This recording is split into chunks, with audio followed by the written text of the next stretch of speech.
Hi friends. आपको मैंने बहुत पहले बताया था कि हमें कोविड के साथ जीना है, कोविड की लाइफस्टाइल जीना है। ये पहले हमारे वीडियो में आया हुआ है। अब कोविड की लाइफस्टाइल जीना है यानी कि हमें हर दिन कोविड कहीं ना कहीं मिलेगा, कोरोना वायरस कहीं ना कहीं मिलेगा।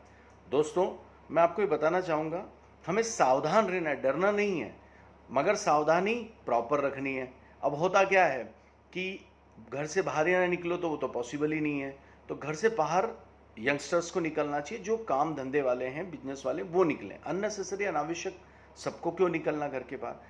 आज तक देश में टोटल हम अगर ओवरऑल देखेंगे तो 8 लाख से कुछ ज़्यादा केसेस हम लोगों के यहाँ हुए हैं।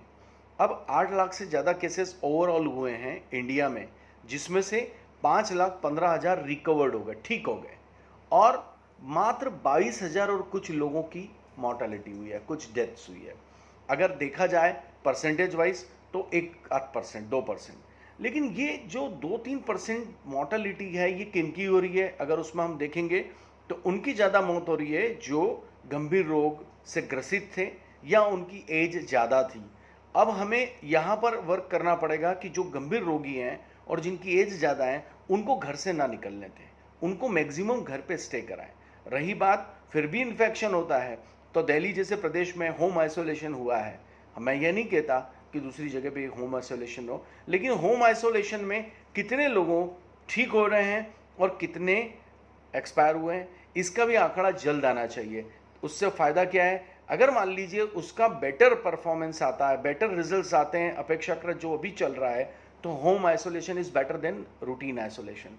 लेकिन रूटीन आइसोलेशन से होम आइसोलेशन में ज़्यादा मोर्टेलिटी नज़र आती है तो फिर हमें थोड़ा संभलना पड़ेगा।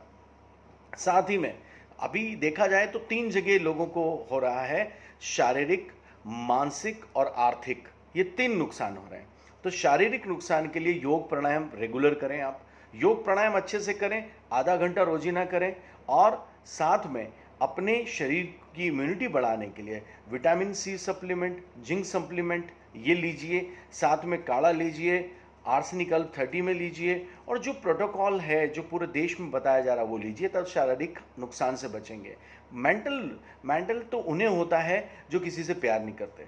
मैं तो ये साफ मानता हूँ, मेरा ये कहना है कि डिप्रेशन में वो व्यक्ति जाता है जो सबसे ज़्यादा स्वार्थी है। तो डिप्रेशन में नहीं जाना चाहिए। आपको ये सोचना चाहिए कि एक चुनौती मिली है और चुनौती में मैं अपनों को बचाऊंगा। केवल खुद के लिए जीना कोई जीना नहीं है दोस्तों। हम लोग अपने माता पिता को ईश्वरीय रूप मान के उनकी सेवा कर लें। उनकी सेवा नहीं कर सकते तो कम से कम अपने परिवार के दूसरों जनों को कह लें, और हम खुशियां नहीं दे सकते तो कम से कम दुख ना दें।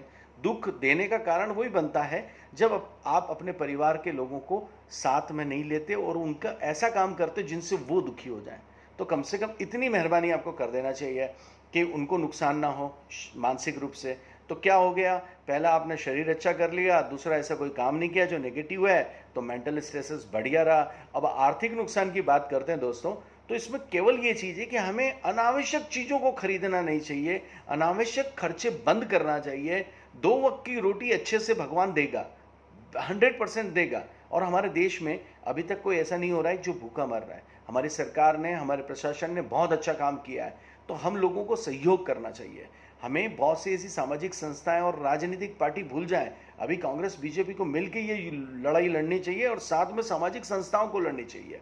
एक अच्छा सा प्लान, एक कार्य योजना बननी चाहिए। हमारे शहर के एंट्रेंस पे ही अगर हमारा फिल्ट्रेशन और स्क्रीनिंग अच्छी हो जाए तो दोबारा देश लॉकडाउन में जाने से बचेगा। अभी सुनने में आ रहा है कई प्रदेश कुछ हफ्ते के लिए कर्फ्यू लगा रहे हैं, कुछ 2 दिन 3 दिन बंद रख रहे हैं। बंद रखना सॉल्यूशन नहीं है भाइयों। मेरा आपसे एक ही निवेदन है कि हम लोगों को अच्छी स्ट्रांग योजना बनानी चाहिए। कुछ खर्चा जरूर है, एक जिले पर अनुपात हम ले लें तो एक साथ एक जिले पे लगभग 50 लाख रुपए का खर्चा होता है, जिसमें अगर सरकारें पूरे जिले मिलाकर अगर उतने नहीं कर पाएंगी तो कम से कम कुछ अच्छे समृद्ध व्यापारियों को ट्रू नॉट की मशीन्स देना चाहिए हॉस्पिटल्स के लिए। साथ ही में ट्रू नॉट की मसल्स स्क्रीनिंग के लिए हमारी एंट्री और एग्जिट पे काम आ जाएंगी। वहाँ पर अक्सर होटल, ढाबे या कुछ ऐसी व्यवस्था होती है हर जगहों पर जहाँ से एंट्री होती है, लगभग मेरे ज़िले में तो चारों दिशाओं में एंट्री पे होटल्स हैं। उन होटल्स पे अगर उनको भी नॉमिनल रेट्स देकर वहाँ स्टे रखाया जाए और वहीं पर स्क्रीनिंग करके फिर आगे छोड़ा जाए। 2 घंटे किसी को भी रुकना है, एक शहर से दूसरे शहर जाना है तो 2 घंटे का तो कॉम्प्रोमाइज़ करना पड़ेगा। 2 घंटे रुक के अपनी जांच करवाएं। जांच अगर आपकी नेगेटिव है, आप शहर में एंटर करके, पॉजिटिव हो तो वहीं से आप आइसोलेशन सेंटर चले गए। तो दोस्तों, हमारा स्क्रीनिंग, हमारे टेस्ट, हमारे सैंपलिंग जितना फास्ट होगा उतनी जल्दी हम कोप अप करेंगे, वरना स्प्रेड इतना होगा, अगर हम जितना डिले करेंगे उतना शहर में फैलता जाएगा। अभी जो हमारा दृश्य दिख रहा है पूरे विश्व में, पूरे देश में, खासकर हमारे भारत देश में हर प्रदेशों में जो संख्याएं बढ़ रही हैं, उसका मात्र कारण है कि स्क्रीनिंग स्लो है। अब स्क्रीनिंग फास्ट करने के लिए केवल सरकार और प्रशासन ही नहीं, जनमानस को जन भागीदारी देनी पड़ेगी। हर सामाजिक संस्था, राजनीतिक पार्टी को आकर वॉलंटियरली 3-3 घंटे की सेवा देना चाहिए। ये 3-3 घंटे की सेवा अगर उन्होंने दिल से दी है तो 100% आप देखिए हम बहुत अच्छी स्क्रीनिंग कर लेंगे और हमारे शहर में स्प्रेडिंग को रोकेंगे।